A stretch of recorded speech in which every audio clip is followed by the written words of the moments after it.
Abraham avait 90 ans et sa femme était presque aussi âgée que lui. Et Dieu dit cependant, toutes les nations de la terre seront bénies en ta postérité. Genèse 22, 18. En ta postérité. Une situation absolument impossible au point de vue naturel, impossible, dit Sarah. C'est absolument hors de question. Il faut faire quelque chose à cet égard. Et nous savons ce qu'ils firent. Ils essayèrent de faire l'œuvre de Dieu sur des lignes naturelles.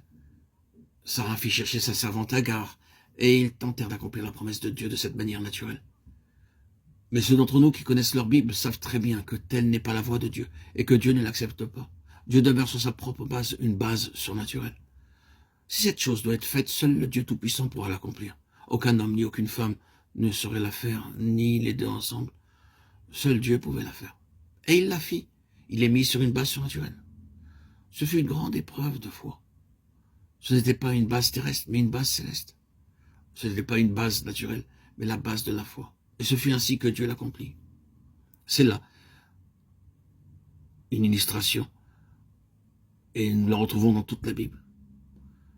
Passons d'Abraham et d'Isaac à Jacob. Jacob arriva au droit d'aînesse.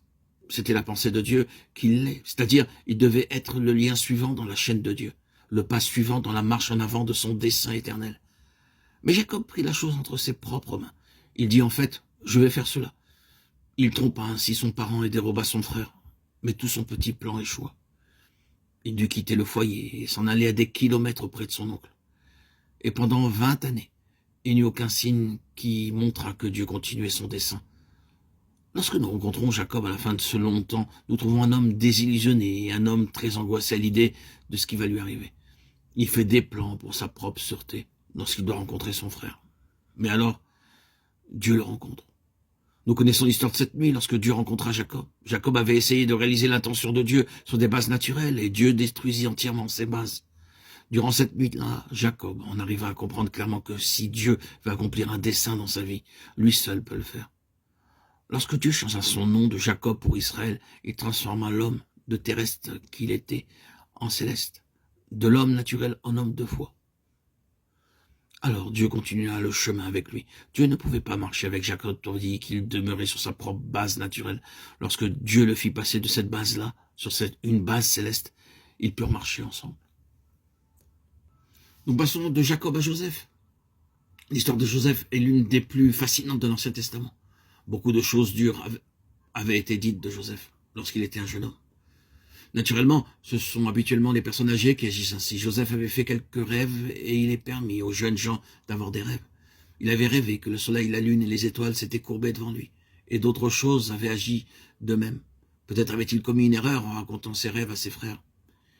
Ils furent assez subtils pour voir le point, et ils interprétèrent les rêves comme étant dirigés contre eux-mêmes. Ils dirent « Allons-nous nous courber devant toi ?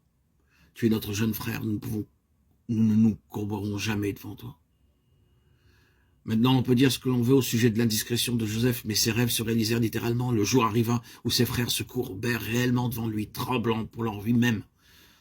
Oh Seigneur, aie pitié de nous, ces rêves se sont réalisés. Il y avait quelque chose de Dieu en cela. Je pense que Joseph avait toujours gardé ses rêves dans son cœur.